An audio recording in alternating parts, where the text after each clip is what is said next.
Ների համար ինչու են բայց ասում են սնունդը լավն է։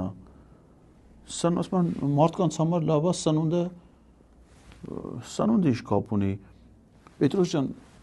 այդ ինձ հարցրու։ Ես ինչով է Հայաստանը գրավիչ։ Պատերազմներով, այ ցավը տանեմ, պատերազմներով։ Աշխարհում ուրիշ որ երկիրն է 5 տարվա մեջ այդքան պատերազմ եղել։ Բա պատերազմ ասենք ամբողջ աշխարհի ուշադրությունը հրավիրվում է այն երկրին, որտեղ պատերազմ է։ Որ բան անում, ասում են դե լավ, այդքան քիչ երկիր էլ, այդքան կներ ներդրումներ անենք,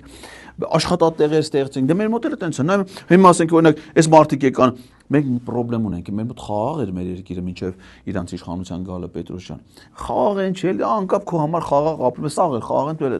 այն չի էլի։ Դրա համար ասին չէ, մի հատ նորմալ պատերազմ է պետք։ Դա համար մինչև պատերազմը նախ մի հատ արտակարգ դրություն 18 թվին են եկնաշան 20 թվի մարտի 16-ից արտակարգ դրություն։ Արտակարգ դրությունը երկարացրին, բերին մինչև 20 թվի սեպտեմբեր։